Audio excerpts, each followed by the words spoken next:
can you project the atom on this wall? Oh yes, here you go.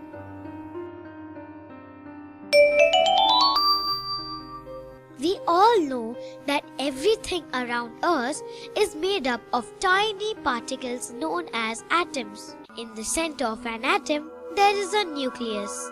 In nucleus, there are protons and neutrons. Protons are positively charged, whereas neutrons don't have any charge. Also, there are negatively charged electrons in an atom. These keep moving around the nucleus. Wow, Jimmy, you know so much about atoms. Also, let me tell you, positive charge is shown by plus sign and negative charge is shown by minus sign.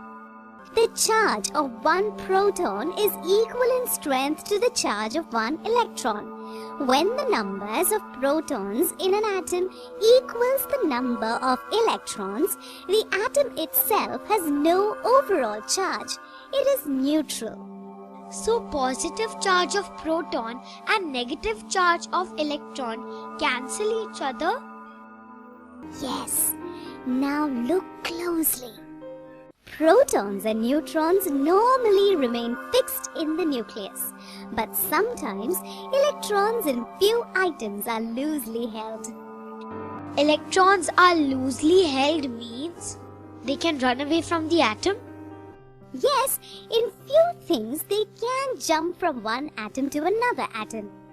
Oh, if an atom loses an electron, it will have more protons than electrons. So it will not be neutral, it will have more positive charge.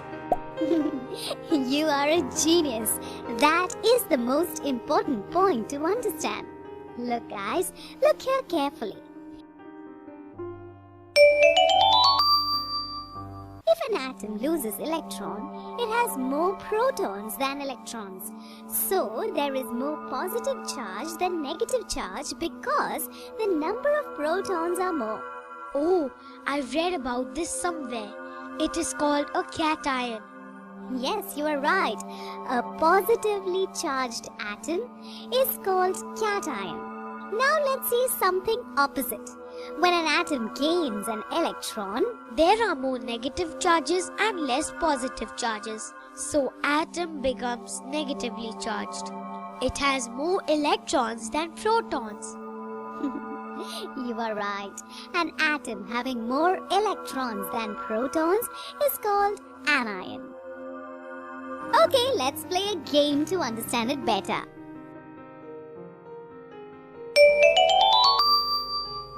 Wow, look at these balls.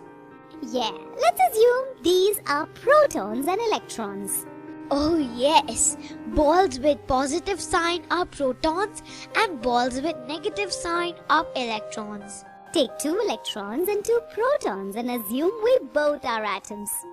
So now I'm neutral. I have 2 electrons and 2 protons. Even I am neutral. I also have 2 positive charges and 2 negative charges.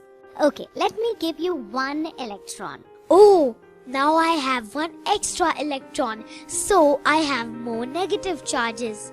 So what have you now become if you have more electron than protons? Oh, I am anion. I am anion. Hold on, tell my name. Oh, you have 2 positive and 1 negative. So you are positively charged. You are a cation. And yes, as we are oppositely charged, we attract each other. So guys, now you understand. Next, we will learn about definition of ion and what is cations and anions. Okay, so we learn about cations, anions and the definition of ions. An ion is a charged particle. It is charged because it contains an unequal number of protons and electrons. So an ion is an atom that has either lost or gained electrons. There are 2 types of ions, cations and anions. All atoms have neutral charge. because they have an equal amount of protons and electrons. But when an atom loses one or more electrons, it becomes a positively charged ion. And this type of ions are called cations. But when an atom gains one or more electrons, it becomes a negatively charged ion. And this type of ions are called anions. Were you paying attention? Answer these two questions and find out. Question number 1. Define an ion. Question number 2. Name and explain the two types of ions.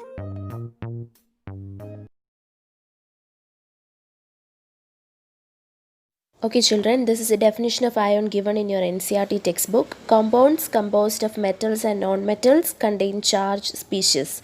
The charged species are known as ions.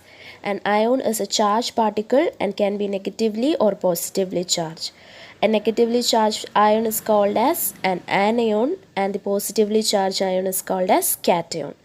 So for example, sodium chloride, it is NaCl. Its constant particles are positively charged sodium ion and negatively charged chlorine ion. Okay, so sodium ions under, chloride ions under. Sodium ions are positive charge and chloride ions are negatively charged in the case of NaCl.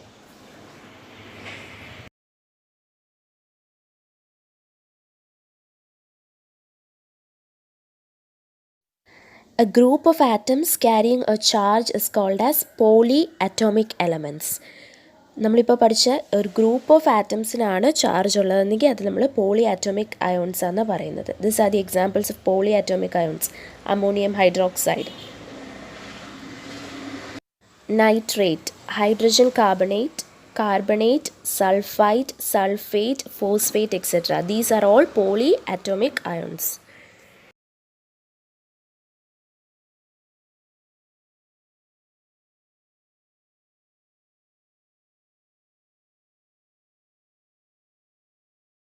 Students, a compound is made up of elements. Each element have a specific symbol. These symbols are used to derive chemical formula. A chemical formula is symbolic representation of chemical compound. For writing a chemical formula, it is necessary to know the valency of the elements. Valency is capacity of particular element to combine with other element to form a compound. For example, carbon can combine with maximum 4 atoms. Hence, valency of carbon is 4. Similarly, valency of potassium is 1, calcium is 2, etc. So let's learn rules for writing chemical formula for compounds. Rules for writing chemical formula for binary compounds.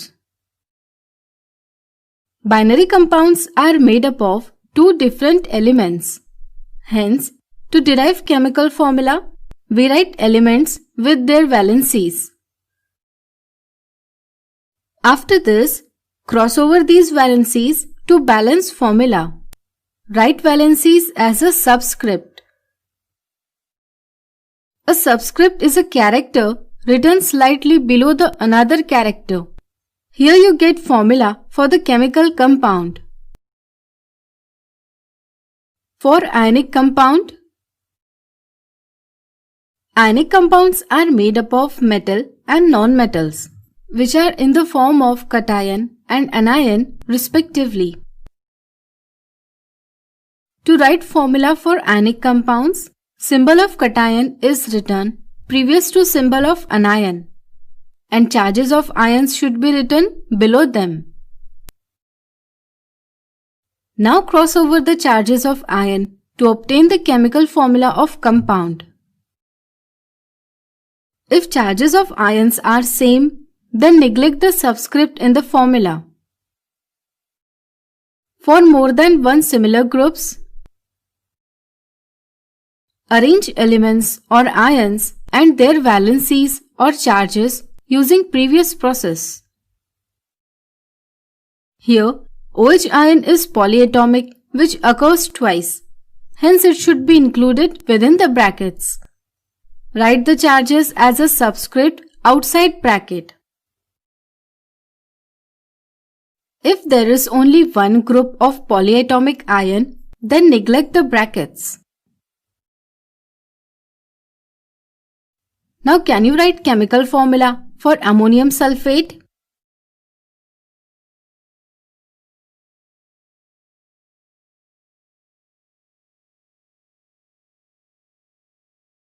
I hope you understood this topic.